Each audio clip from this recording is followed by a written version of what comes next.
ওয়াকালু লাউ কুন্না নাসমাউ আও নাকিলু মা কুন্না ফি আসহাবিশ শাইর। তারা আফসোস করবে আর বলবে,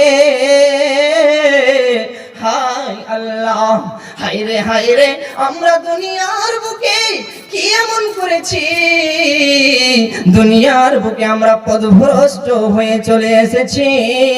আমরা যদি তাদের কথাগুলোকে মূল্যায়ন করতাম, তাদের কথাগুলোকে যদি শুনে আমরা কাজে বাস্তবায়িত করতাম, তাহলে আজকের ডেটে এই ভয়ানক জাহান্নামে আমাদেরকে আল্লাহ গ্রেফতার করতো না, আমরা জাহান্নামী অধিবাসীদের মধ্যে অন্তর্ভুক্ত হতাম না। কি করলি তুই ভবে এসে, মায়া জালে গেলি ফেসে, আজরাইল সে ধরবে কষে, কে বাঁচাবে তোর প্রাণ?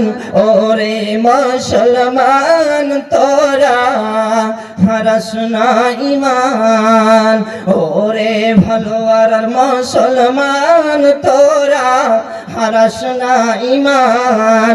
যতই করিস নামাজ রোজা, যতই করিস নামাজ রোজা, থাকবে না তোর পাপের বোঝা, আখিরাতে পাবি রে তুই, কিয়ামতের মাঠে পাবি রে তুই জান্নাতি আদাম।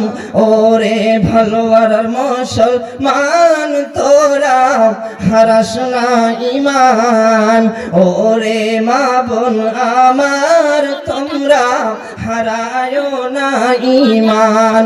অতএব মানুষ রে, ওরে আমার বাপজান, আমার ভাই, ওরে আমার মা বোন, আল্লাহ আমাদেরকে যতদিন দুনিয়ার বুকে হায়াত দিয়েছেন, যতদিন আল্লাহ রব্বুল আলামিন আমাদেরকে দুনিয়ার বুকে বাঁচিয়ে রেখেছেন, আমাদের উচিত হবে, আমাদের করণীয় হবে আমার এই সৌন্দর্য দেহটাকে আল্লাহর উপদেশের মধ্যে বাস্তবায়ন করা, আল্লাহর উপদেশগুলোকে মূল্যায়ন করা, নবীর হাদিসকে মূল্যায়ন করা, যাতে করে আমার জীবন আপনার জীবন যাতে করে জাহান্নাম থেকে বাঁচিয়ে নিতে পারি, এমনটা আমাকে আপনাকে বিবেক নিয়ে দুনিয়ার বুকে চলতে হবে।